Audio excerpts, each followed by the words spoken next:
Bonjour à tous, je suis ravi de vous retrouver ici dans les environs de Maranello sur les terres sacrées de Ferrari pour vous faire découvrir la Pista Spider, un V8 porté à 720 chevaux, un poids revu à la baisse et un toit qui s'ouvre en 14 secondes. Voilà ce que je vous propose d'essayer tout de suite.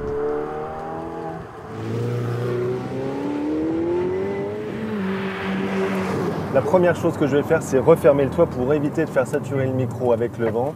Alors pour ça, c'est très simple, ça peut même se faire en roulant et c'est très pratique en cas d'averse.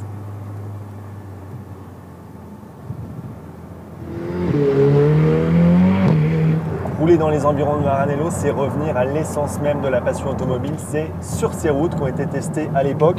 La 288 GTO, la F40, la F50, ça fait quelque chose et c'est encore plus émouvant quand on a un cheval cabré sur le volant et 720 chevaux sous le pied droit.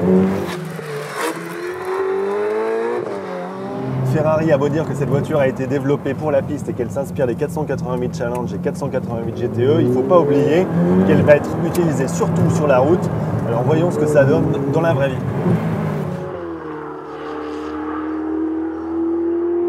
La première chose qui frappe, c'est l'absence d'inertie mécanique et ça on le doit à tout le travail des motoristes de Maranello, que ce soit la boîte à air en carbone, les bielles en titane, le vilebrequin allégé ou l'échappement en Ilconel, ça fait toute la différence par rapport à la 488 Spider. La précision de la direction et la réactivité du train avant restent incroyables, il suffit de regarder où on veut poser les roues, de tourner le volant et la voiture s'y place instantanément. C'est plus réactif que sur une 911 GT2 RS qui a plus de lenteur et plus de mouvements parasites.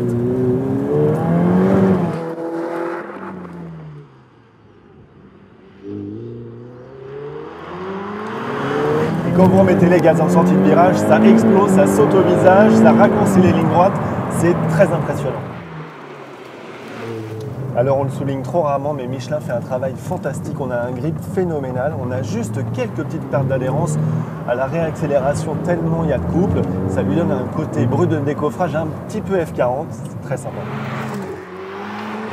C'est un moteur qui est très vif mais qui reste souple, ça rappelle un peu les anciennes Berlinetta Spider affûtées, la 430 Scuderia 16e ou la 458 Speciale Aperta. Ce que je veux dire, c'est que les turbos de Ferrari sont rentrés dans les mœurs et ils se comportent quasiment comme des moteurs atmosphériques.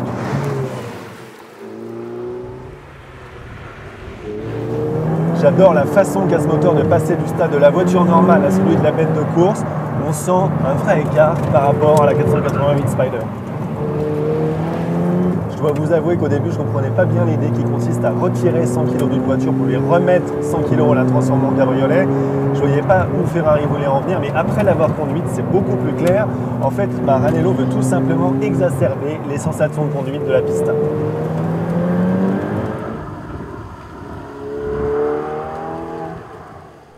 Au final, on s'aperçoit que la Pista Spider est relativement facile à conduire sur la route, mais elle est plus communicative, plus réactive et plus agile que la 488 Spider. En clair, elle est plus bestiale et encore plus attachante.